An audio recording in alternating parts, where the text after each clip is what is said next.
This program is presented by the Fromm Institute for Lifelong Learning at the University of San Francisco. The Fromm Institute, keeping up with the times, no matter when.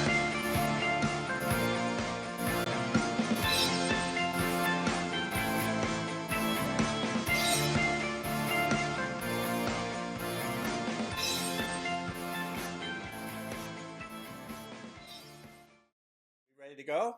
We are ready. Well, good afternoon, everybody. Welcome.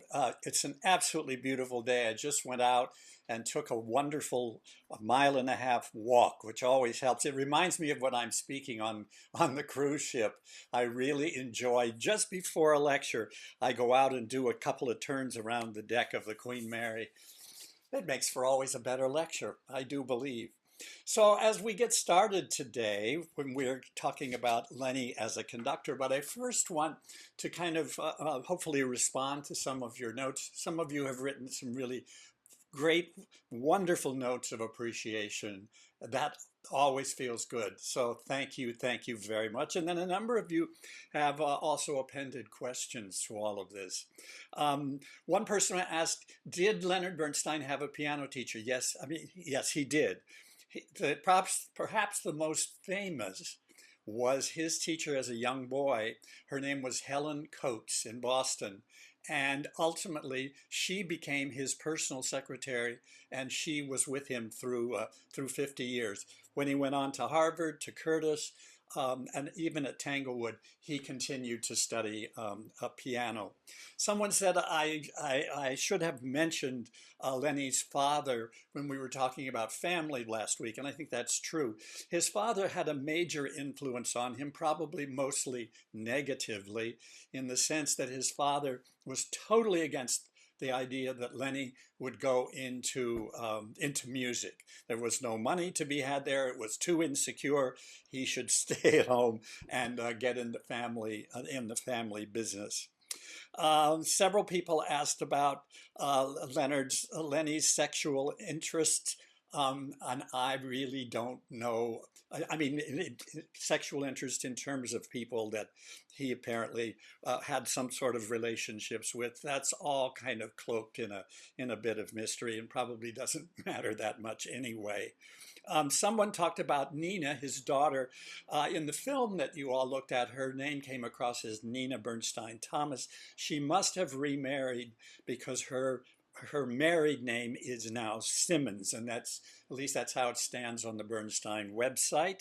Someone asked if I'd seen the Hershey Felder Bernstein show at Berkeley Rep a couple of years ago. I did. He's an amazing actor and also a phenomenal musician. I loved this comment from someone. You have inspired me to watch additional documentaries and read additional materials besides what you have assigned. That's music to the ears of a teacher. And I do hope that as you go through each week, living inside the music of this man, the powerful music of this man, that you keep thinking about it. You keep pondering a piece that you loved, something about his life, something about the way he related to people, somehow even his stand in the political and social world. But I'm happy to get responses where your curiosity is being challenged. You know, it's like walking into a library, like we used to be able to do, walking into the stacks to find a particular book. And you find that book, but according to obviously Dewey Decimal System or whatever system's being used, the books on either side of the book that you're trying to find, sometimes we get lost in the stacks, and I hope you get lost in the life and music of Lenny. Someone wrote, I hope Zoom can continue at the Fromm because I'm far, far away. And then I do hope that you all took a moment to at least check in on the big bibliography, which is on the Leonard Bernstein website. You checked in with that. Someone did ask me about this wonderful tome by Humphrey Burton, just called Leonard Bernstein. It is a wonderful, wonderful resource. It is well written. It may be, for some of us, a little too much detail, but it's certainly, if you're ready, someone wrote, you're ready to delve back into this book. I can highly recommend it to you, and it will supplement what we're working on in here. So that's sort of the comments of the week. Please, today, type into the chat box. We download it at the end, and I get a copy of it. It's in a class this size, I think it's almost the only way that, for me, that is comfortable and hopefully is comfortable for you. So let's get going here. I'm going to take a moment to share my screen with you.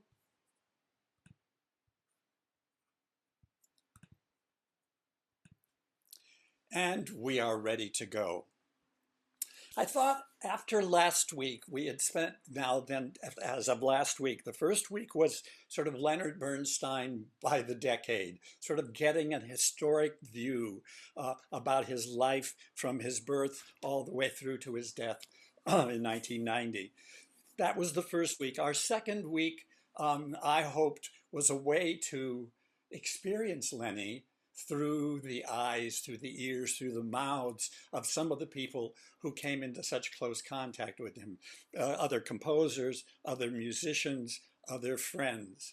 And hopefully that helped us sort of get a picture of the man. But I think it's good to stop for just a moment and just check a couple of things that have occurred to me as I've thought about this through the last couple of weeks. He certainly was a man of his time.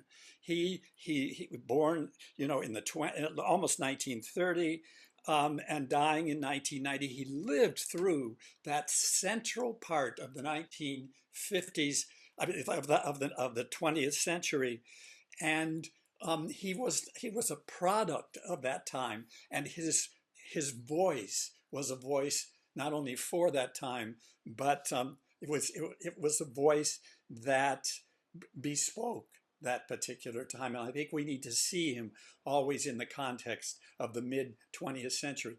But he was a man of the whole world. This was not a musician we hold and keep in our country. His musical wings spread out to embrace as many people in the world as he possibly could. He certainly was a man of many, many conflicts. He had musical conflicts. Am I a composer? Am I a conductor? Am I writing serious art music? Am I writing popular music and show music? Obviously, he was a man with many conflicts in terms of how he related to the society and his own place in that. He was constantly trying to figure himself out as over against his sexual drives and the messages from the society. He also was a man of conflicts about politics, at least as many people looked at him. He was a brilliant man, and he was a brilliant man. His brilliance was coupled with a wondrously curious mind. It frequently got him into trouble, but his curiosity, as he stretched out, as he moved beyond himself and beyond the comfort zone that people kind of wanted to put around him, and his curiosity took him out to try new forms, new texts, new kinds of music, and also to see the conductor and composer as a vital part of the society he was born into. So a very brilliant, curious mind. And he clearly had a remarkable talent, someone who could learn a piece of music in a matter of hours and commit it almost to memory, and then be able to enliven others through his talent, whether he was playing the piano or whether he was conducting an orchestra or teaching a group of students. He was a remarkable force. It's also important to realize that, as again we say, his life just took that huge chunk out of the middle of the 20th century. And this was a time when atonal music was being pushed, particularly 20s, 30s, and 40s, even into the early 50s. And he tried to look at that, but he decided he basically was a tonal composer. So no matter how far he may seem to stray from what we understand tonality to be, no matter how far he strayed from that, he still always came back to a kind of strong tonal sense. There was always a sense of coming home when you listened to his music. You knew, even after a period of confusion, he brought you back to a place where you were comfortable. He brought you back to a tonal center. But he certainly elicited strong reactions from his critics, from the people who disagreed with him, people who really, in a way, they really didn't get him. But he would always fly in their faces with something that was contrarian, to be sure. He certainly wrote music that's almost always, not always, but almost always trying to tell a story. There is a narrative that goes through much of his music. And if you don't sort of get a hold of that particular narrative, but you create another narrative for yourself, his music helps us tell the story.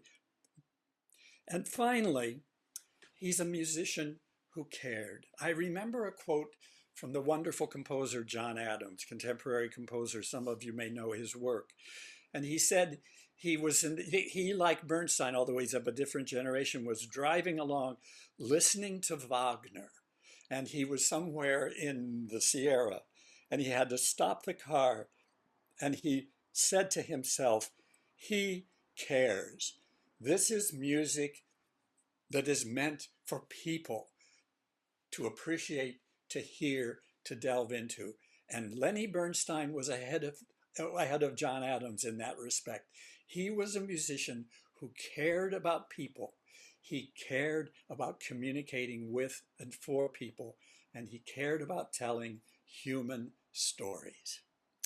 So that, if you can kind of hang on to those sort of bullet points, and there are another 25 we could also create. Think about them as we continue through the next 6 weeks. But today we move on to Leonard Bernstein as a conductor. Next week we deal with Leonard Bernstein as a teacher. Well, conductors, of course, always come in, just like violists. Conductors come in for lots of criticism and lots of humor. I love this one. What's the difference between a conductor and God? Well, God doesn't think he's a conductor. I like that one. Or particularly this one, I can't even follow him on Twitter. And this one, why was the former conductor of the Berlin Philharmonic always the first one off the plane? The answer, because he only had carry-on luggage. I know, bad, bad, bad. I love this one. Just wave your hands until the music stops. And this one on a t-shirt, never look at the conductor. It only encourages him. But there are people who have written serious comments about what it means to be a conductor. Here's Isaac Stern. A conductor has to know how to translate music into a communicative force that makes the listener want to hear what he has to say. And let me apologize is the wrong word. Let me just note for all of us that the pronoun throughout today that Leonard Bernstein and most of his colleagues use is the masculine pronoun. And think about it, even today, with Marin Alsop retiring from the Baltimore Symphony, there is not one prominent female conductor conducting today in the United States. But watch out, it's coming. These talented, talented women. But at this time, conductors were always hymns. Okay, that's Isaac Stern. How about this comment from Lenny himself? Perhaps the chief requirement of the conductor is that he be humble before the composer, never interpose himself between the music and the audience, that all of his efforts, however strenuous or glamorous, are made in the service of the composer's meaning. The music itself, which after all is the whole reason for the conductor's existence. In other words, the conductor is trying, in a sense, to bring the composer back to life and take those notes and make sense of them as the composer would hopefully have intended. Or this from our own MTT, being a conductor is a kind of a hybrid profession because most fundamentally it is being someone who is a coach, a trainer, an editor, and a director. All of those things rolled into one. Or Franz Liszt, the composer from the 19th century, the principal task of a conductor is not to put himself in evidence, but to disappear behind his functions as much as possible. We are pilots, not servants, he says. Or this one, excuse me, from the very famous conductor of the Cleveland Orchestra for many years, George Sell. Conductors must give unmistakable and suggestive signals to the orchestra, not choreography to the audience. They love to tell the story when Lenny was a very young conductor that he would stand in front of the orchestra and in a sense choreograph the instrument he was playing. So he would look at the cymbal player at the time of the crash and he would do this for the cymbals coming together. Or he would look for a strong bow and he would do something like this. And Sell says, no, you're giving signals to the orchestra, not choreography to the audience. And finally, this from the wonderful, wonderful composer and jazz musician, Quincy Jones, whom we talked about last week. There's power in the collective.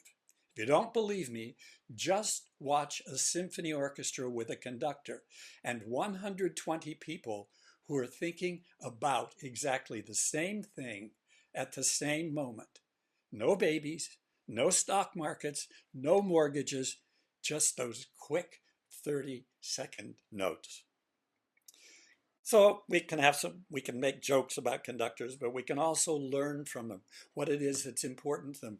Several of them have written books. Gunther Schuller, who was head of the New England Conservatory for many years, a wonderful, again, mid-20th century composer writing on conductor. Wagner has a series of essays on conducting, and Pierre Boulez, I love his, The Thoughts of Conducting. So conductors are aware of what it means to be a conductor.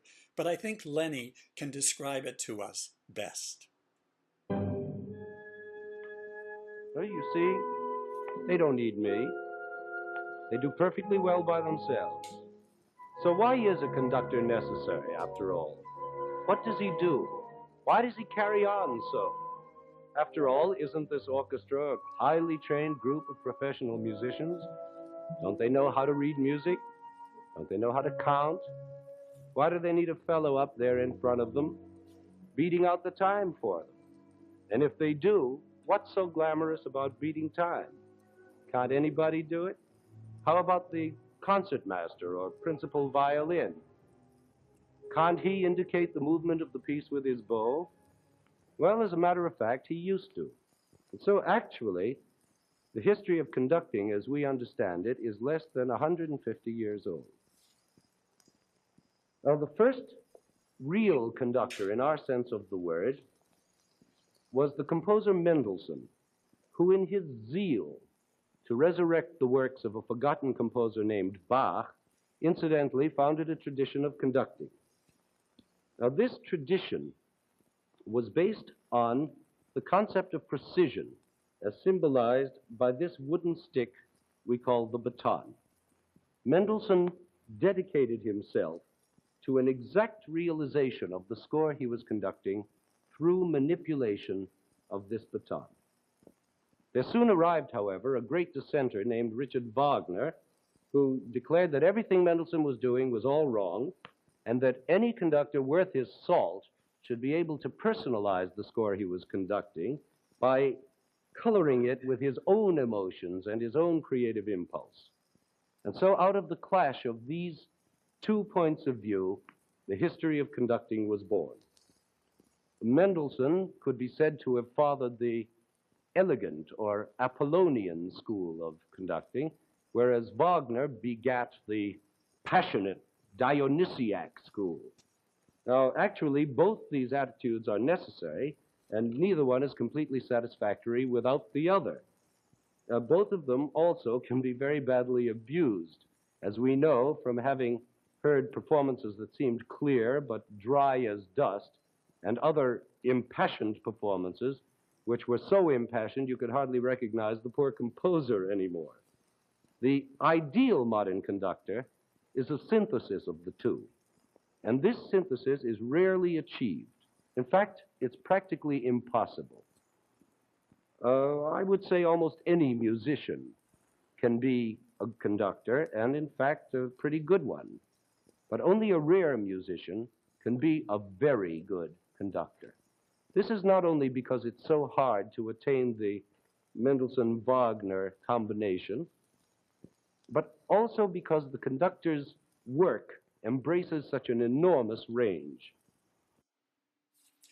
So that's Lenny talking about conducting. Where did he learn? How did he learn to conduct? Well, there were sort of three principal influences in his life from conductors. And perhaps the most important of all of these was Serge, not Sergei, but Serge, he was called Koussevitzky, a Russian Jew, came to this country, came to this country towards the beginning of the last century. He conducted the Boston Symphony Orchestra from 1924 to all the way to 1949. Here he is in Boston. But the best measure of America's newly found musical maturity, as well as its wartime prosperity, is in the healthy state of some 200 U.S. symphony orchestras. Perhaps the greatest of these today is the Boston Symphony, brought to near perfection by constant rehearsals under its famed conductor, Dr. Serge Koussevitzky.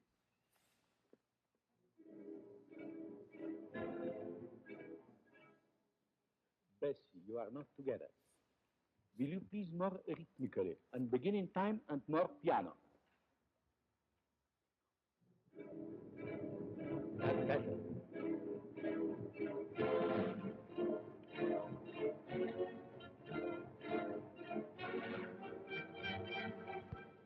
I would like to ask you, gentlemen, the crescendo more, the whole orchestra, more crescendo, and then subito piano.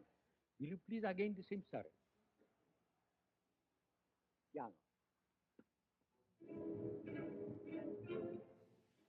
You notice he addressed the orchestra as gentlemen, no women in that orchestra way back then. But Serge Koussevitzky, of all of his teachers, of all of his mentors, particularly in terms of conducting, but in terms of being a musician, I think he probably was the most important. And Bernstein encountered him at Tanglewood. As I mentioned last week, Tanglewood started with the Boston Symphony going out to Western Massachusetts in 1938. They went for the first time, they went back in 1939 to give a short series of concerts. But by 1940, Koussevitzky, who was the conductor of the Boston Symphony, said that he wanted to expand the time that they were at Tanglewood, and he wanted to start an intensive music training program. He hired Aaron Copland to be a composer in residence, and Koussevitzky was himself going to be the teacher of conductors. Well, Lenny Bernstein, who was very young, obviously, at the time, he was 22. He graduated from Harvard. He was now a first-year student at the Curtis Institute in Philadelphia. He heard about this plan. He got people to write letters to Koussevitzky about him, and asked that Lenny asked if he could be included in the conducting class. He got to meet Koussevitzky, who was absolutely bowled over by Bernstein's talent. So Bernstein studied with him. 2 years later, he appointed Bernstein as his own personal assistant and placed him on the faculty of the Berkshire Music Center. And he remained on that faculty from that time when he was 24 until he died in 1990. He spent a wonderful summer at Tanglewood, and when he got home, he wrote this letter to Koussevitzky in August of 1940. Quote, "These last 6 weeks have been the happiest and most productive of my life. I have been able for the first time to concentrate completely, on my main purpose with a glorious freedom from personal problems. It was a renaissance for me, a rehabilitation of the twisted and undefined Weltanschauung with which I came to you. For your creative energy, your instinct for truth, your incredible incorporation of teacher and artist, I give humble thoughts. Seeing in you my own concepts matured is a challenge to me, which I hope to fulfill in your great spirit. I've come home now. I'm resting with my family. I hope to be in Lenox within the next few weeks, and I should very much like to see you and talk with you. Can you let me know when this would be best?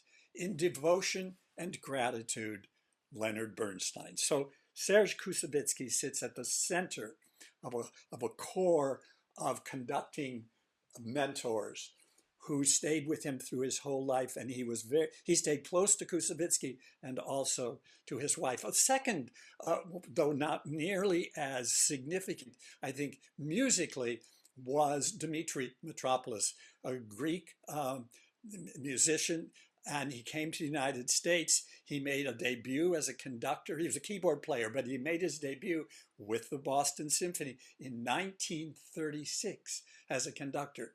Became a United States citizen in 1946. He went to Minneapolis to conduct the Minneapolis Symphony. Then in 1949, he was appointed a co-conductor of the New York Philharmonic with Leopold Stokowski, the two of them together. And then toward the end of then he was the primary music director from 1951 to 1958, when Bernstein was brought in as a co-conductor, and then Leonard Bernstein took over from him in 1958 and stayed well into this for 13 or 14 years. Here's a little clip of Metropolis.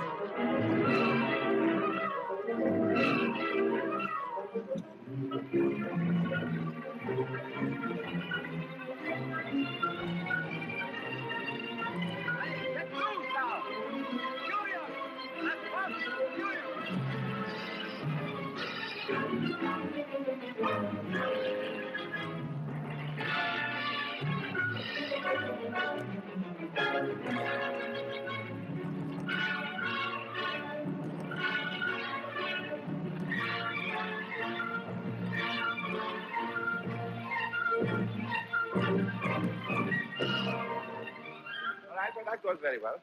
So Dimitri Mitropoulos was not so much a central mentor, but he was a kind of conducting presence in Lenny's life. And as a gay man, he was able to be a kind of father, helping Lenny get through many difficult situations. And they had been together. Here was a letter from him from Mitropoulos to Lenny.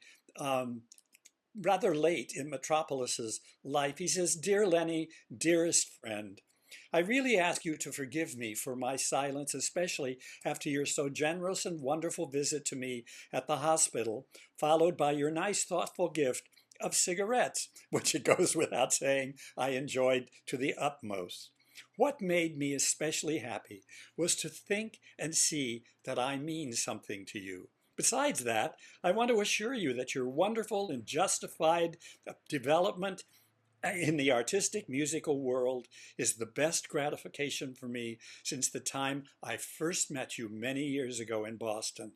I remember in one instance when I told you, just like a prophet, that you are the élu, and certainly at that time I could not even foresee what has happened today. So God bless you, dear friend. Keep on progressing without paying any attention to criticism, and certainly you know as well as I that the higher you go, the more you will be criticized. With affectionate regards, Dimitri." So we talked about Lenny talked about the Apollonian, the Dionysian spirit of the sort of two poles of conducting. Well, I think in a way, Koussevitzky certainly stood for the Dionysian, the warm fuzzy, the large gesture, the emotion that could overflow. And the person in his life who represented the Apollonian, or the withheld, was Fritz Reiner, who had come from Budapest, graduated from the Academy of Music there, and he actually had studied law at the university. Came to the United States in 1922. Notice that all three of these men are, first of all, men. Second of all, they are all European. That's what again gives Bernstein even this wonderful significance of being the first American conductor, sort of born, bred, and created out of the musical soil of the United States. But Reiner came in 1922. He conducted the Cincinnati Orchestra. He later went on to Pittsburgh, but eventually ended up as the music director of the Chicago Symphony. And he also taught conducting at the Curtis Institute, and he was head of the opera department. He directed the orchestra, and obviously taught classes in conducting. After Lenny was appointed to the New York Philharmonic, actually after he had that first success and was being considered as the assistant, here's what Reiner wrote to Lenny, quote, "It is a great chance, and I do not doubt for one moment that you are going to make the best of it. You have the talent and the tenacity to put it over. I hope that the years spent at the Curtis Institute with me will bear fruit." And then later, 1959, he wrote, or earlier he wrote, after receiving Bernstein's very first book, which is called The Joy of Music, he says, "It is gratifying to read in the inscription that my teaching and ideas about music are remembered by my most brilliant and successful student." I love it, how teachers, their importance gets reflected in the people whom they have taught or produced. Well, this is a typical Reiner conducting stance, conducting Beethoven.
Unbelievable to watch that at this point in my life. From when I first encountered Fritz Reiner, I was an undergraduate student at Northwestern in Evanston, Illinois, and Reiner was the conductor of the Chicago Symphony, and it was such a thrill to pay $1, take the elevator down into Chicago for it was, I think, Friday afternoons for a concert at Orchestra Hall with Fritz Reiner. And I had a friend, he was another student, a music student at Northwestern, who was a phenomenal percussionist. Young guy, was invited to be an extra with the Chicago Symphony for a particular performance, and it was the Rimsky-Korsakov Scheherazade. And I was up in the gods for my buck, and my friend Mike was down there playing percussion. And I remember at the concert getting to that part of Scheherazade where we have that gets an oboe solo, yum bum be da dum deep bum ba da da. And I remember looking up, and all you could see was Reiner's. I was obviously a long ways away, but all you could see was this right arm up in the air with nothing moving.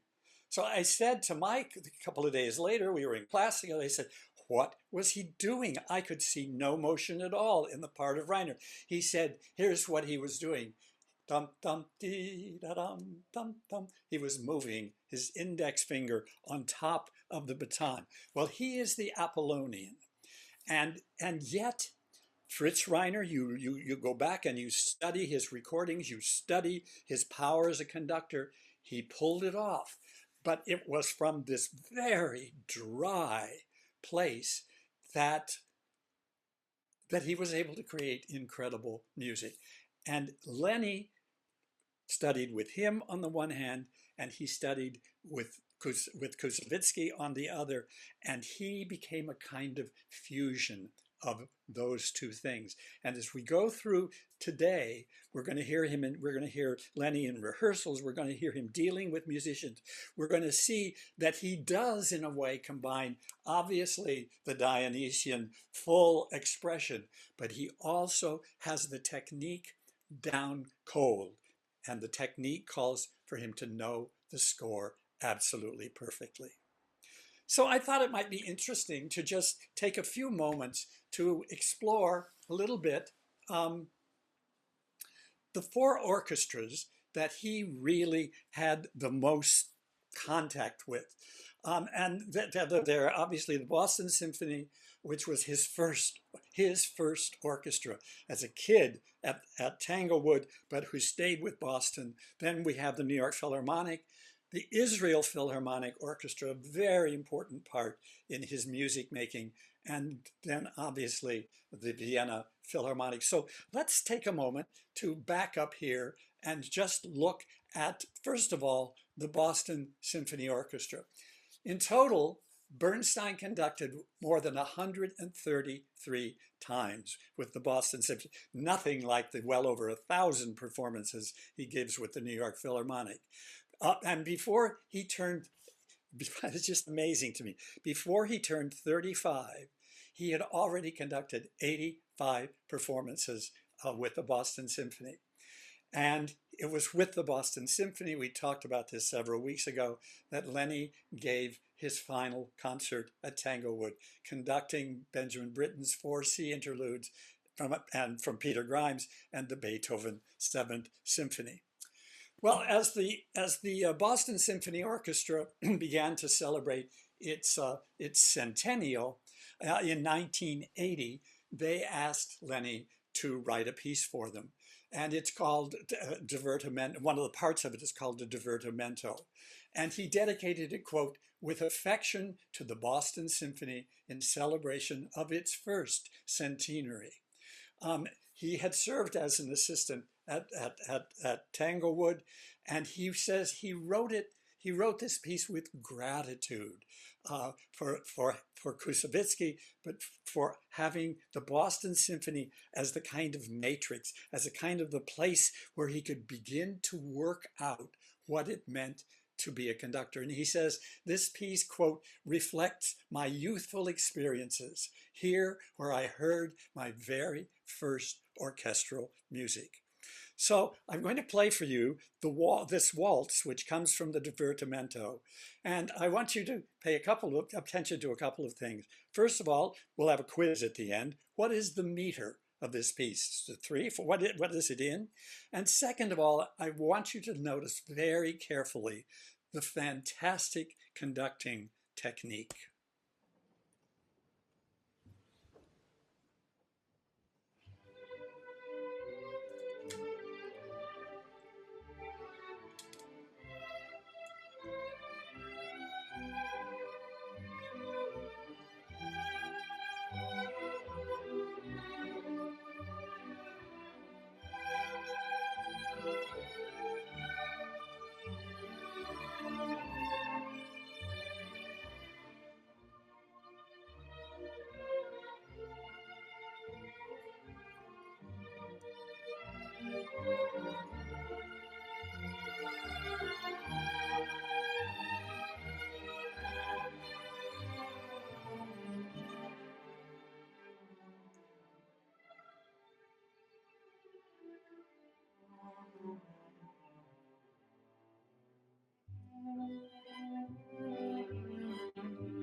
That is one of the most graceful, graceful pieces of music I can imagine. Okay, here's the quiz. What's the meter? Dum da da dee da da da yum ba da ba. It's the famous Bernstein 7. 1, 2, 3, 4, 5, 6, 7. 1, 2, 3, 4, 5, 6. And didn't you love the conducting technique? Is it Dionysian? Is it Apollonian? I think it's more look ma no hands kind of conducting, but obviously he's dealing with an orchestra. They know each other very well. He's dealing with a piece that he obviously knows inside out, but he's able, that's one of the things I find so wonderful at times. He lets the musicians be musicians. They can do this. And he's simply there as a kind of motivator at some point. So let's get on a train and go from Boston down to New York City and to his second orchestra of love, obviously the New York Philharmonic. He was the conductor from 1958 to 1969. As I said earlier, gave well over 1,000 concerts with them, toured with them throughout the world. And it was there when Lincoln Center opened, Avery Fisher Hall or Philharmonic Hall, depending on whose money you're talking about here. When that opened, the orchestra also played frequently in Carnegie Hall. We're going to talk about that a little bit more in a moment. But Philharmonic Hall opened in the early 60s, has never, ever felt absolutely acoustically sound, as it were. And it's now David Geffen Hall, thanks to a huge grant from Mr. Geffen. And the orchestra is going to be, in I think another 18 months, going to be entering its new home with this whole space reimagined. Looks a little familiar, doesn't it? 1960, we hadn't thought about putting audience almost literally around the orchestra. Well, Carnegie Hall and the New York Philharmonic sort of provided Lenny not only with a place to give concerts, but also a place for him to make music celebrating that hall. It was, after all, in the early 1940s that he had his premiere, that moment with the New York Philharmonic, where the conductor, Bruno Walter, was ill, and he had to take over with a moment's notice and no rehearsal. So there's a piece that he wrote for the reopening of Carnegie Hall through the chairmanship of Isaac Stern and others. They were remodeling, revitalizing the hall, and he wrote a piece for that. But it's a piece that has constantly morphed through time, and it starts out, first of all, being based with a kernel of an idea from a piece called Anniversaries. And he wrote 4 anniversaries, 5, 6. He wrote several sets of these anniversaries. First one he wrote in early 1943, and he was trying to create musically portraits of various people. He wrote one about Aaron Copland. He wrote one for Serge Kouzovitsky, for his wife Natalie, for the musician Paul Bowles. He wrote one for his wife, and for David Diamond and his piano teacher. So these anniversaries were short, no more than 2 minutes long, sort of little miniature portraits of various musicians. Well, out of that, many years later, came a piece called The Opening Prayer, which we're going to hear some of in a moment, which he wrote for the reopening of Carnegie Hall. And then that piece sort of morphed into a little larger piece, and parts of it got called Jubilee Games in '86, and by '89, this anniversary piece that had started way back in the 50s and 60s has now become a concerto for orchestra with 4 movements. So I just want to play a little bit of the 12th of these anniversaries, and this is an anniversary. This is a portrait of a man named Aaron Stern, a musical educator and conductor. Just a taste of the piece.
I've become so enamored of these pieces as I've listened to them recently, and actually went and ordered a couple of the sets just to play for myself. They're brief, they provide some technical difficulty, but they're not that difficult that you can't really sort of immerse yourself in them. Well, out of this anniversary grew this piece called Opening Prayer for the reopening of Carnegie Hall. And Isaac Stern sort of introduced the evening. You'll hear that in just a moment as he welcomes Lenny back to Carnegie Hall, the place where he started. And it starts with the piece. It's very Bernsteinian. We've talked a lot about these opposites that seem to pull against one another in his person as well as in his music. And we start with this just sort of gripping kind of a fanfare, and we even hear the orchestra sort of getting its shape, and now we hear the orchestra tuning, but that morphs into something else, and then it ends with a wonderful priestly blessing from the Book of Numbers, which sort of normally concludes the liturgy of a traditional morning service. May the Lord bless you and keep you, make his face to shine upon you and be gracious unto you. And in a sense, it's Lenny Bernstein pulling on his Jewish heritage to bless the new Carnegie Hall. The career of Leonard Bernstein had begun. Tonight, 43 years later, he has come back to lead us in our new beginning with an opening prayer he has written expressly for this evening, one that echoes the spirit of that first evening and that special prayer.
opening prayer for Carnegie Hall, for his American orchestra, the place where he found his conducting home. And from that, he was able to move out. And one of the places that he moved to was didn't move to, but incorporated into his life was the Israel Philharmonic Orchestra.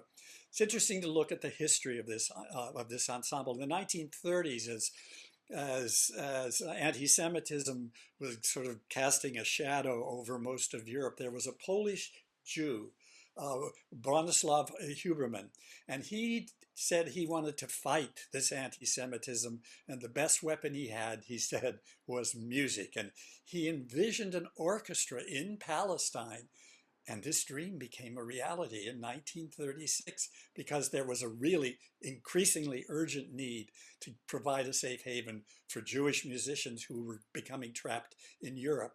And he said this, he said, one has to build a fist against anti-Semitism, and a first-class orchestra will be the fist.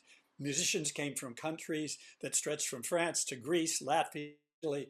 Over 80 musicians, accompanied by their families, emigrated from Europe, and probably he saved well over 1,000 people from the looming Holocaust.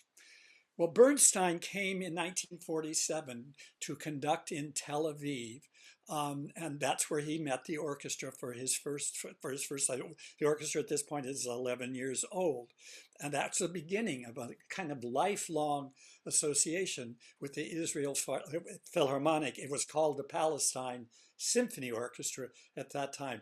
But he comes to Tel Aviv in 1947. The next year, in 1948, he conducted an open-air concert for Israeli troops at Beersheba in the middle of the desert. That was during the Arab-Israeli War. I showed a bit of a clip of that the other day. Then in 1967, he conducted a concert on Mount Scopus to commemorate the reunification of Jerusalem, and that featured Mahler's Second Symphony. The city of Tel Aviv now has added his name to the Orchestra Plaza, which sits right in the center of the city. Well, he wrote a piece for them to celebrate their 50th anniversary in 1986. This piece incorporates some of what we just heard. The prayer for Carnegie becomes one of the movements of a larger piece. But Jubilee Games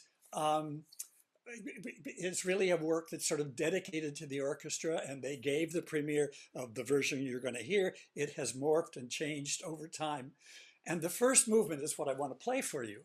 And it's called Freestyle Events. It begins with a bang. And then there are literally shouts and whispers from the orchestra musicians. And they keep saying in Hebrew the number 7 times in reference to that passage from Leviticus, and thou shalt number 7 Sabbaths of years, 7 times 7 years.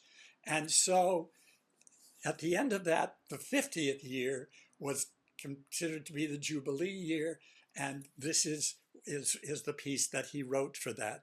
It's one of his last works, and it's kind of a nod to Bela Bartok for his concerto for orchestra, which celebrated the 50th anniversary of the Boston Symphony. So we're going to hear one of the few times in Bernstein's scores, it occurs several times, but not often, where aleatoric music occurs. In other words, music that is basically improvisational, and musicians make their own choices. And there you will hear the yelling of the number 7, and then the brass enters with what I call a shofar section of the developing, the blowing of the ram's horn, and motives that come out of that, and then more improvisation. And he said he conceived of this movement as a chance, as a gift, really, to the musicians of the orchestra. They can play however and whatever they want to play. Here is Jubilee Games, marking the 50th anniversary of the Israel Philharmonic.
And then finally, we come to Vienna.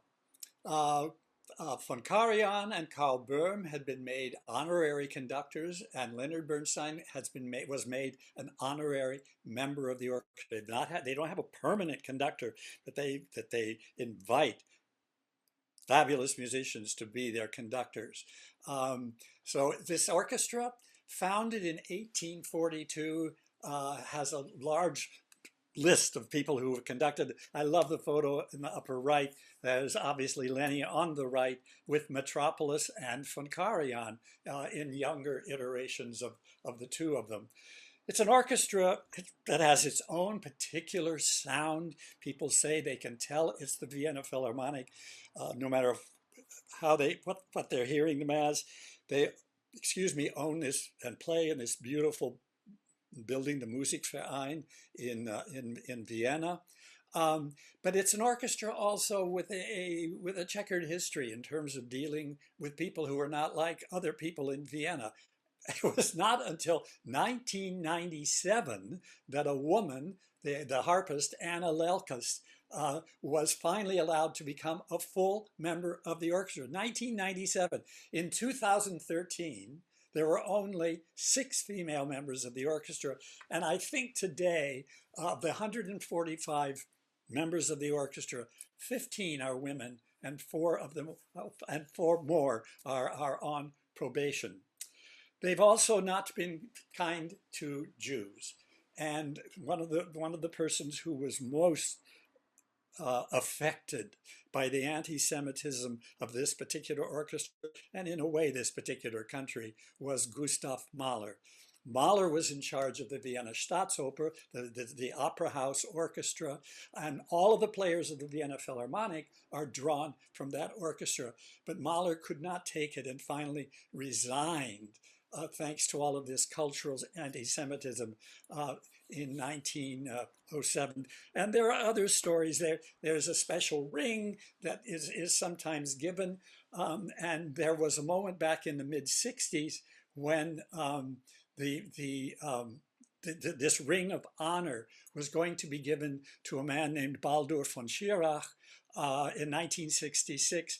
And he was one of the obviously leading Nazis, but this was to be given to him after his release from Spandau prison. That's the same year that Lenny made his debut conducting the orchestra. I've often thought if Lenny had known that its director and its principal trumpet who was an excess member, that they were going to plan to present this, I wonder whether Lenny would have had anything to do with the orchestra at that point. So Gustav Mahler, Viennese, born 1860, died in 1911. He was a romantic composer who really spanned that transition from the 19th into the 20th century. He was a bridge, but he carried sort of an Austro-German tradition into the modernism, really, of the early 20th century. As I mentioned, he was the conductor of the Vienna Court Opera from 1897 to 1907. He led the New York Philharmonic. He conducted at the Metropolitan Opera, wrote 9 complete symphonies and a 10th during his career. And it was really interesting to see Bernstein struggle with with reintroducing the Viennese to the music of their composer, Gustav Mahler. So I'm going to play for you, just before we take our break, I'm going to play for you a rehearsal that he's holding with the Vienna Philharmonic, and where he's trying to get them to give their all to their native son, Gustav Mahler, and he is fighting with them. And the German, he's speaking German in his own way. He says at the beginning, I know this is nur Probe. I know this is only a rehearsal, but what are we rehearsing? You can play the notes, I know that. He said, it's Mahler that missing. Es ist Mahler das fehlt. He says each tremolo should be maximum. You can't just lay back and play it in a relaxed way. When you do that, das ist no Mahler. Das ist ja aber kein Mahler. He says, warum proben wir? Why are we rehearsing? Just to have an idea. And here's that experience. Ich weiß wohl, dass dies nur Probe ist. Aber was probieren wir? Die Noten können Sie spielen, das weiß ich. Es ist Mahler, das fehlt. Diese klagende, jedes Tremolo soll Maximum sein. In einer Hörpunkt wie 18 hier. Man kann nicht so spielen. Mahler, es geht nicht. Es ist kein Mahler. Warum probiert man? Es ist nur die Idee zu haben, aber 17. Bitte, I don't care about your 8 Stunden. Wir arbeiten oder wir arbeiten nicht. Wir werden keinen Maler haben.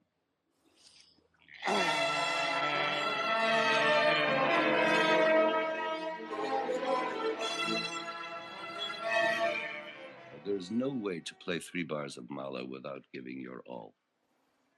Every diminuendo, every pianissimo is just as intense as every forte and every accelerando. Everything has to be done at full intensity.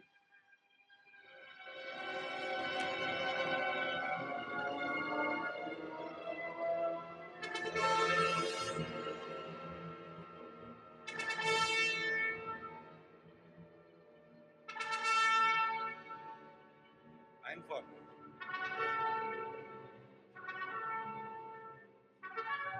Schön.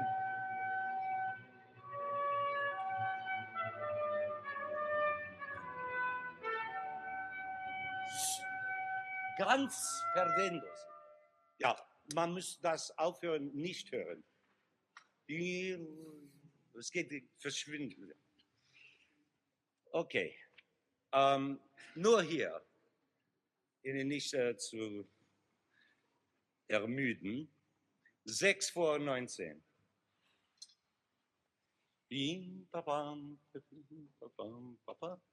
6 vor 19, bitte. Fa, mi, re, do, re. Und immer diminuendo. Und ganz diminuendo zum Silenzio. Hi, mi, re, do. 6 vor 19. Ja.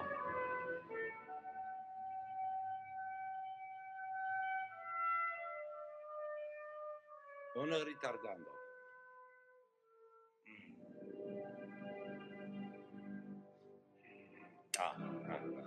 Ja. Hier, es gibt 2 Abschnitte. Sagt man Abschnitt? Die Pam, Pam. Sie hören auf 2. Das Akkorde hört nicht auf 2, aber danach. Also die ab, dann zu atmen, hören Sie auf den letzten Viertel. Und Sie hören auf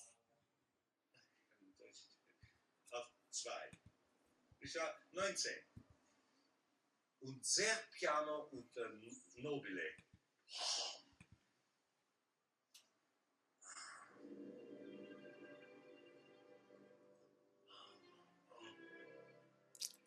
I hope you see his struggle with them to get the music to be music in the tradition of Gustav Mahler. So we're going to take a 3-minute break, and when we come back, we are going to take a deep dive into how Lenny rehearsed people, how deeply he went into the score, and to share with us how important it was to be I think I've cut something off here. Am I still there? Anyway, 3-minute break. I'll see you back in a moment. Okay, are you all here? Yes. Okay, shall we proceed, my friends? Let me get back to my screen here. So I thought it would be interesting to see the detail which a conductor has to take, and the kind of detail that he cared about as you watch what I call here the triangle lesson. Rudiger Schrapp. We have a new member of the orchestra. Rudiger's playing. So we have 2 triangles. Now, let me hear taking it up from 2 triangles. 1. No, it has to be taking it up. The same rhythm that they've been playing. Everybody plays so well. Taking it up. 1. It's better. It's a little better. Should really be 15 triangles going, taking it up, but we can't do that. We're lucky to have 2. Can you make it somehow more rhythmic so it's not just a clink? So it's taking it up. I don't know where, but play higher on the triangle. Taking it up. I'm not a triangle specialist. 1. No, it sounds like the doorbell. I mean, it just could be anything. Just, taking it up. I don't know how to tell you to do it, but do it. 1. Yeah, it's worse. It's worse. Well, congratulations. But that's the kind of care that a good conductor takes, that you got 2 triangles and he knew exactly the sound that he was after. Well, how to kind of get inside his conducting head?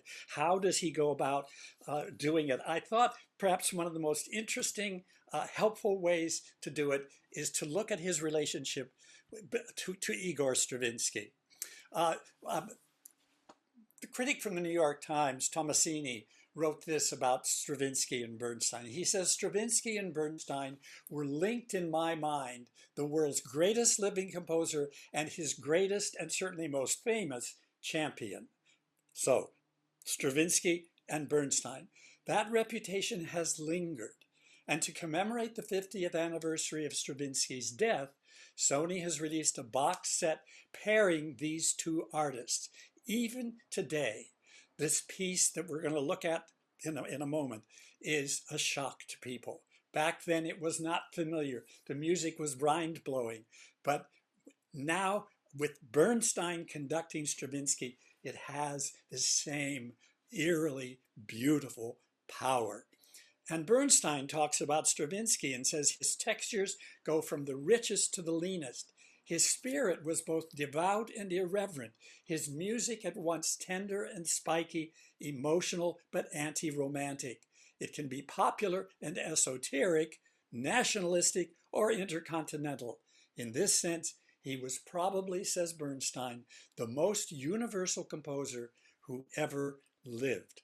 And he paid homage to Stravinsky whenever he could. He had him on his television show. He had him conduct his own music with the New York Philharmonic. He even went to the National Cathedral at Washington, D.C. to celebrate his birthday and play Stravinsky's version of Happy Birthday.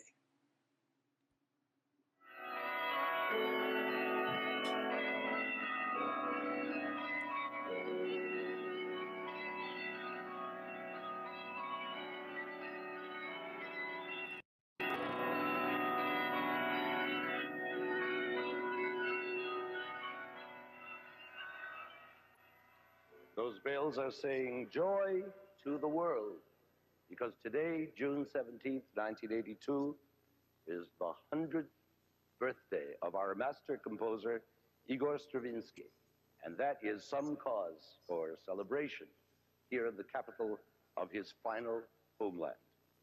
Of course, in an ideal world, all the bells of the earth should be chiming together now, if we could only get our international time zones straightened out, to say nothing of the old and new style Russian calendars. For there are those who claim that Stravinsky will have been born tomorrow on the 18th. But that's as irrelevant as they're saying that he died a decade or so ago. We who love music know better. We know he is alive in whichever of his many disguises, in the very molecules of all the music being written today and to be written tomorrow and forever. And so, as the great Igor himself said in his typically witty, perverse, and unpredictable way, happy birthday.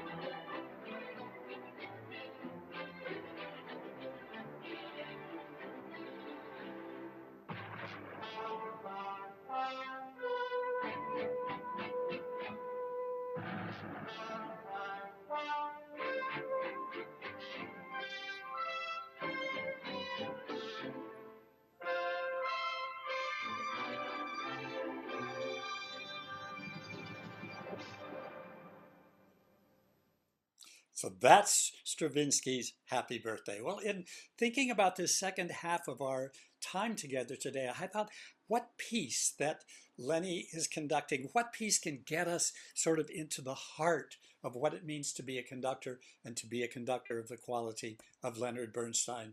And the piece that I think can help us the most is Igor Stravinsky's The Rite of Spring. It was written in 1913, over 100 years ago, for the Ballet Russe in Paris. Nijinsky was the choreographer of this ballet, and it really is a set of scenes that are pictures of pagan rituals that are celebrating the arrival of spring.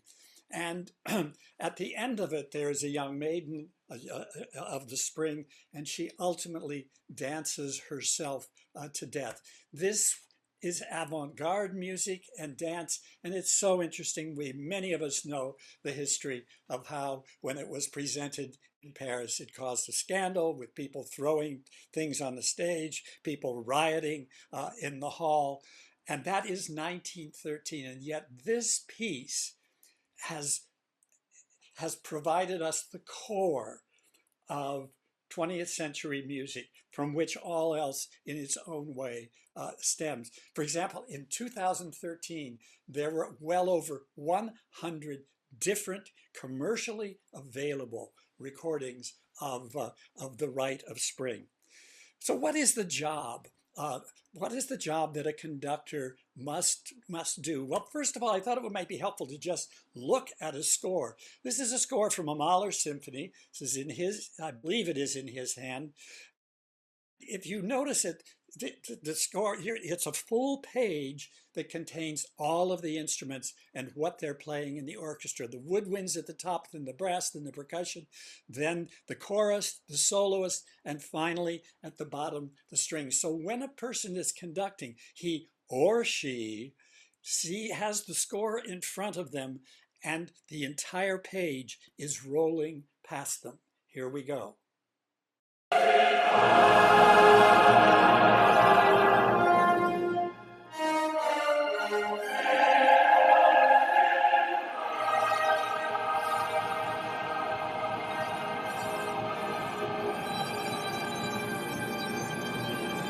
If you don't turn the page, you don't get to the next.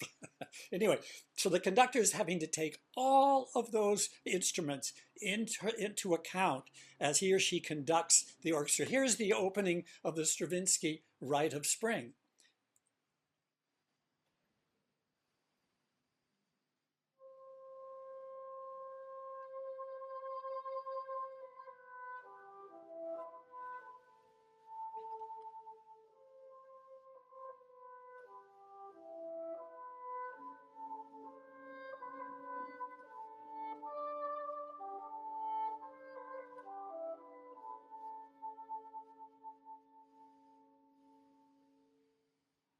So now I want to share with you a video that I've made.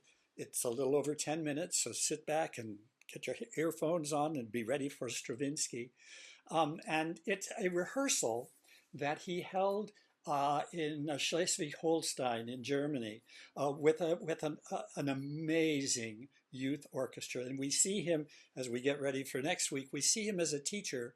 That's very important. But what I hope as you tune in to this video that I just put together with various segments of a rehearsal, that as you listen to it and watch it, watch the players, watch his response to them, and look at it. It's like he's a master chef, and he has all of the ingredients to add to whatever he is creating. They have to go in the right order. They have to be stirred just enough. They have to be tasted on occasion to see if something needs to be changed.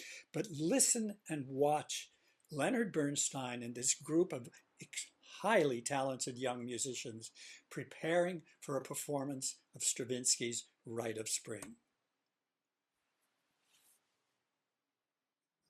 Stravinsky's Rite of Spring seems to me to be the ideal kids piece at the moment.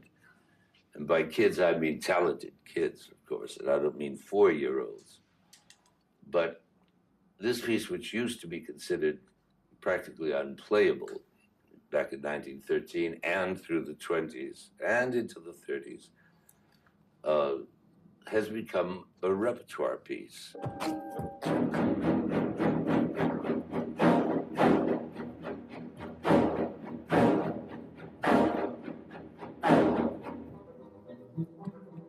Run. As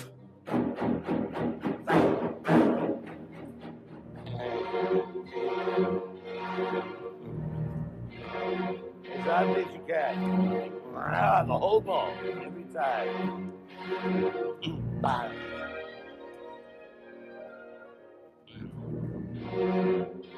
The whole bow.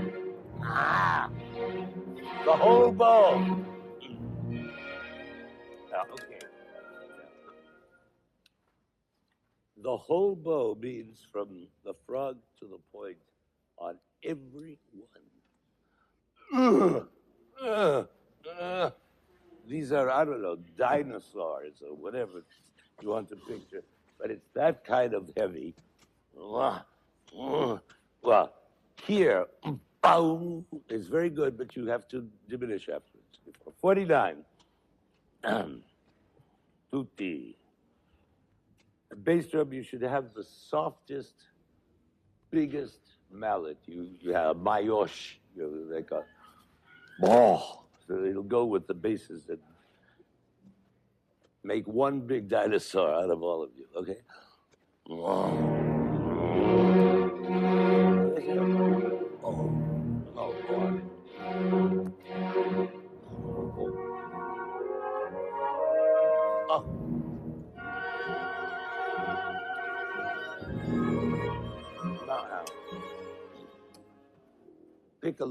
Piccolo clarinetto. Play me this trill entrance. We must hear this trill. It's as important as the melody.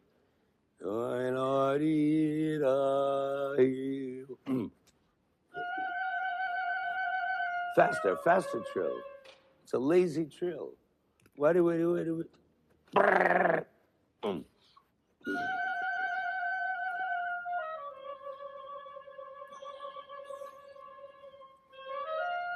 That's good. Fine.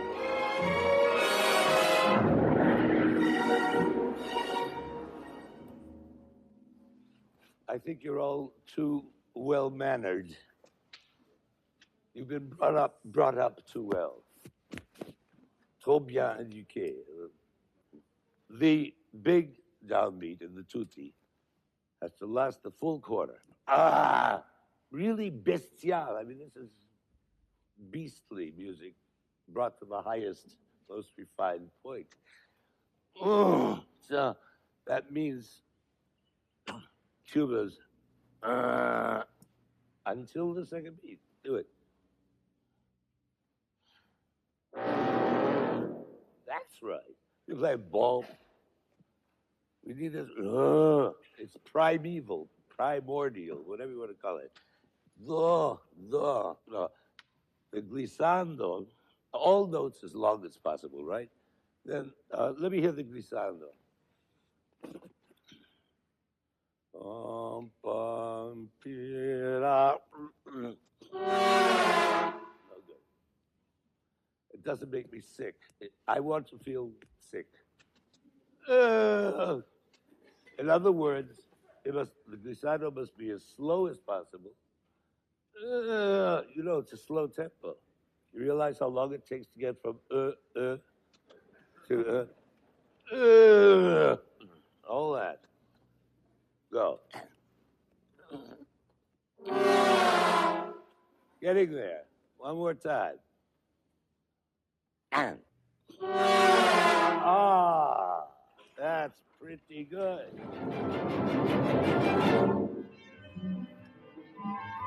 Hold it.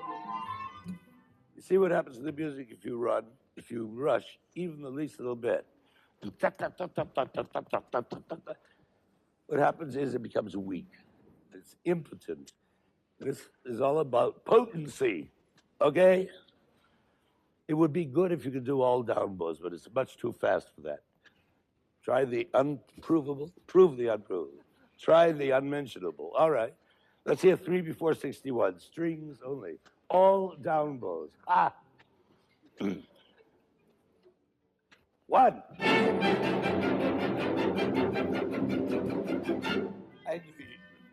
I knew you could do it. I knew it all the time. In fact, that's the way I have it in my score privately. But I want you to discover that that's what you need to hold, to make the piece work. Okay, very good, second oboe and all that stuff. Now,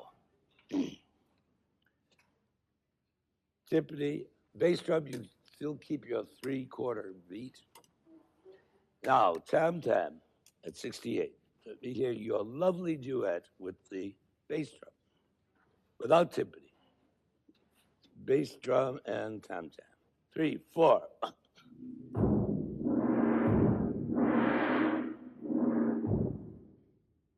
You have a lovely waltz over all this. Boom, boom, boom.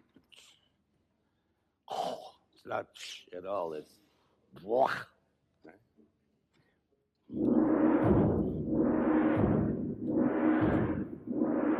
Great. You got it, don't waste it.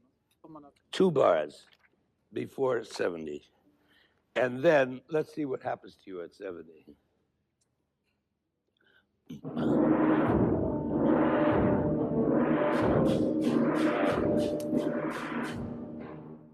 I didn't say anything about Aguero. I just wanted to see what happens to those 3 people. Otherwise, we'll never figure it out, right? 2 before.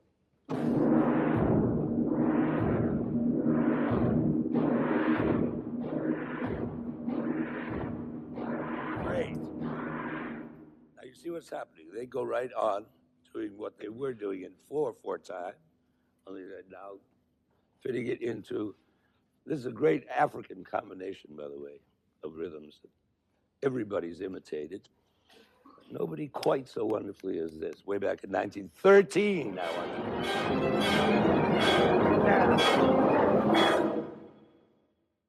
wow. I can never hear this part without remembering my kid brother's story when he heard me do this at Tanglewood. He was 13 or something. I was a kid, student. And we came to this point, the end of part one, in the silence, some lady among these 5,000, 6,000 people out there was saying, I always use lard. I cannot come to that point without hearing that. Let's have lunch. There are two things happening at the beginning. One is a D minor chord. Oboes and horns play this chord, just so you know, you can judge your intonation, because everything else is not D minor, right?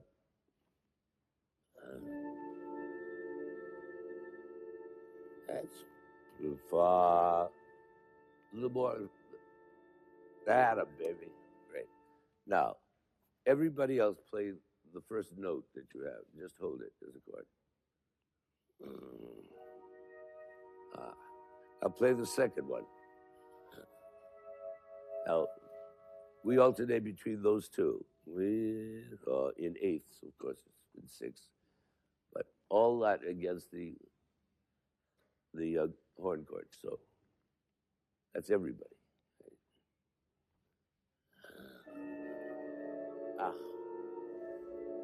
Wonderful.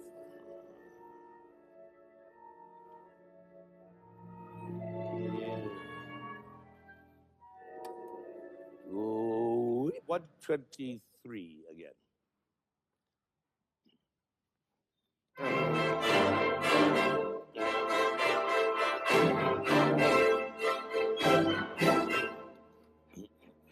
Good. Big diminuendo now. Everybody. No, this is not staccato. Not staccato. This is like a Russian choir. No?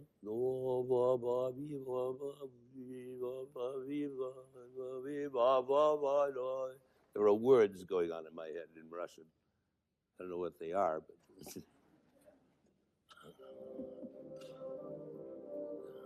yeah, but everybody's the same way. There's no legato. It's just do, do, di, do. So Christos воскресе. There, that's right. He's мертвый. You know what I mean?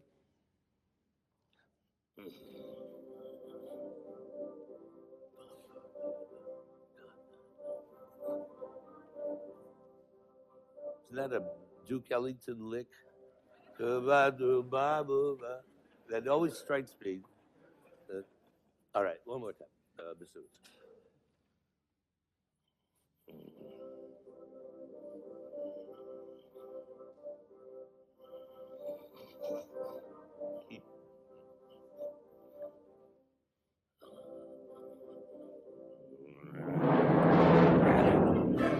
Okay.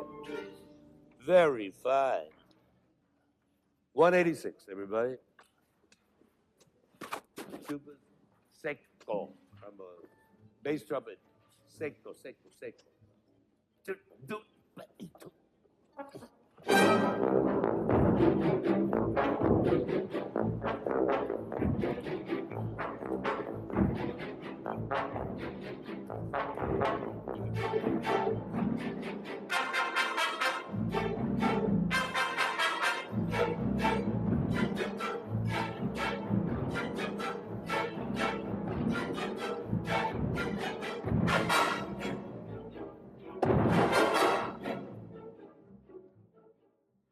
And so here is sort of the last,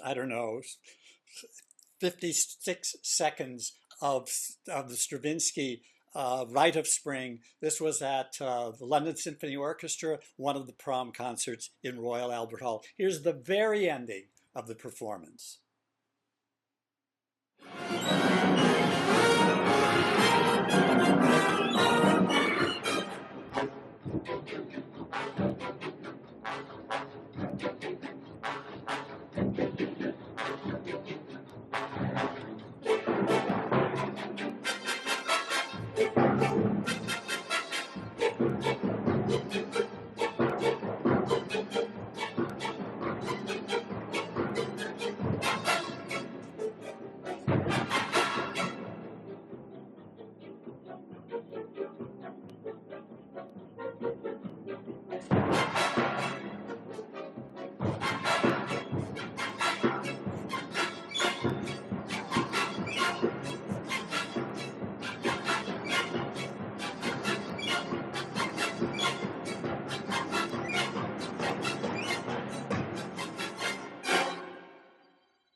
And so we come to an end of our third week together.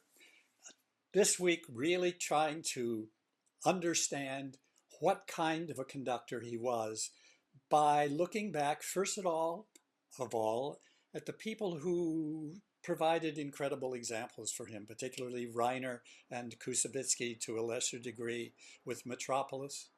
To look at how the Boston Symphony really embraced him from that very first summer when he was 22 years old and he went to Tanglewood and had an opportunity to conduct the Boston Symphony Orchestra and stayed with the Boston Symphony all the way until his last concert at the end of his life. Looking at the New York Philharmonic and the kinds of music he not only conducted, but the kinds of music that he created for them as we looked at the opening prayer. Then looking at his connection to Israel from the almost the very beginning of the Israeli Philharmonic, or the Palestine Symphony as it was known earlier on, how he went and found his roots with that orchestra, not only conducting them in numerous performances, but in writing music for them. And then obviously the Vienna Philharmonic. The orchestra, so amazing that it took a Leonard Bernstein, an American Jew, to come back to Vienna and say to the Viennese in the middle of the last century, you have this great treasure trove in the music of Gustav Mahler. Let me help you uncover it and discover it.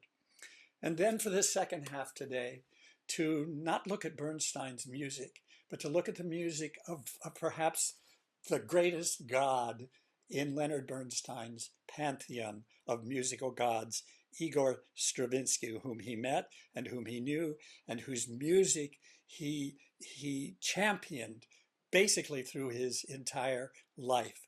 It's so interesting how we keep returning, even in the year 2021, we keep returning to the music of Stravinsky as a kind of anchor for us, a musical anchor from the last century that lives on and informs today. So Lenny, our musical supernova, a conductor par excellence, who took from that Dionysian school, who took from that Apollonian school, made it his own. And that's Lenny for today. Thank you so much for being here. Keep your cards and letters coming. Keep your questions and comments coming. And we'll continue to study and enjoy all of this together. Thank you, everyone. Have a great week.